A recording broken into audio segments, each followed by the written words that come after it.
একদিকে সরকার, আর একদিকে হচ্ছে তাদের লেঠেল বাহিনী, তাদের গুন্ডা বাহিনী, কেউ ডিম ছুটছে, কেউ কিছু করছে। এই দুটোর মিলিত আক্রমণটা কিন্তু মানুষের উপর হচ্ছে। নেতাজি মূর্তি ভেঙে দেবে পশ্চিমবাংলায়, তো ভাবা যায়নি কোনোদিন।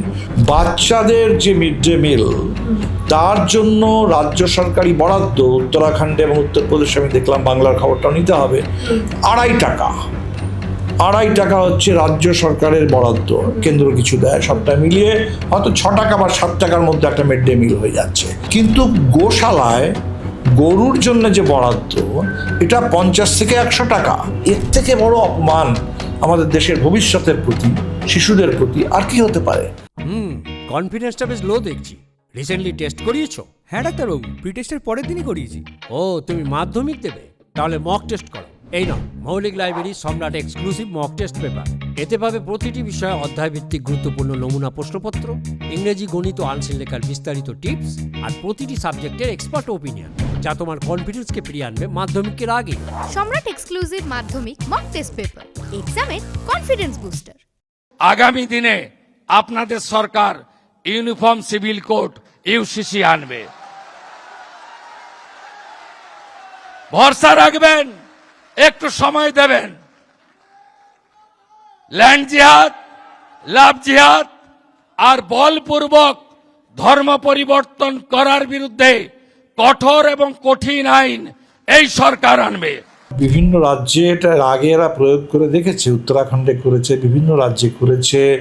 জমি কেনা বেচার ওপরে সেখানে নিষেধাজ্ঞা জারি করা, মুসলিম জনগণ তারা কোনো শহরে যেখানে তথাকথিত যেটাকে আমরা বলি মিশ্র বসতি, হিন্দু মুসলিম মিলেমিশে থাকেন, সেসব জায়গায় তারা এমনকি ভাড়া পাবেন না, বাড়ি বানাতে পারবেন না, বাড়ি কিনতে পারবেন না। এটা একটা অলিখিত আইন, না পাল্টালেও অলিখিত এটাকে চাপিয়ে দেওয়ার চেষ্টা হচ্ছে।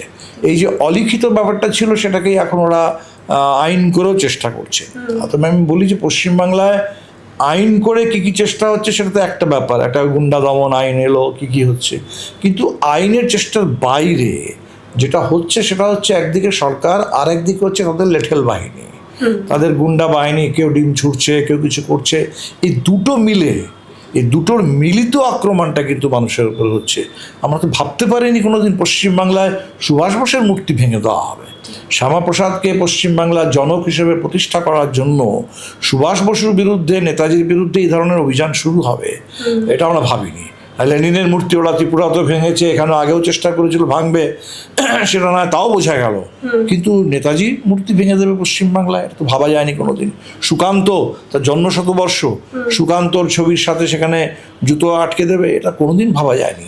তো যেগুলো ভাবা যায়নি সেগুলো কিন্তু হচ্ছে। বাংলার এতদিনের ঐতিহ্য, তার সংস্কৃতি, তার উপরেও আক্রমণ নামছে। কিন্তু সেখানে প্রতিবাদ হচ্ছে, প্রতিবাদ হলে ওদের কিন্তু পিছু হটতে হচ্ছে।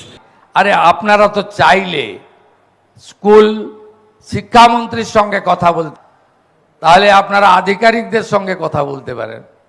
যদি নাও পারেন, সরাসরি ইসকনে গিয়ে যোগাযোগ করতে পারেন যে আপনাদের সঙ্গে কি চুক্তি হয়েছে।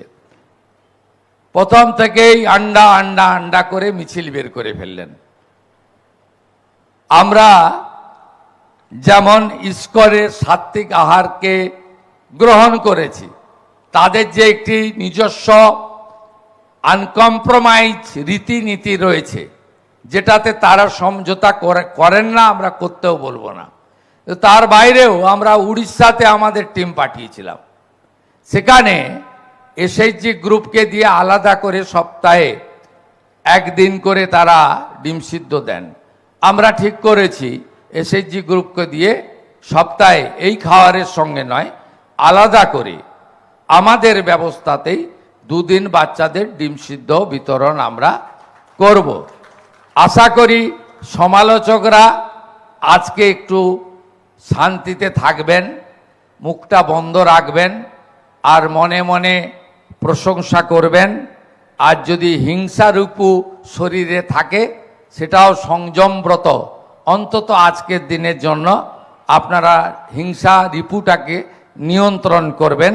এইটুকু আমি আপনাদের কাছে, মানে আমার বিরোধীদের কাছে প্রার্থনা করব।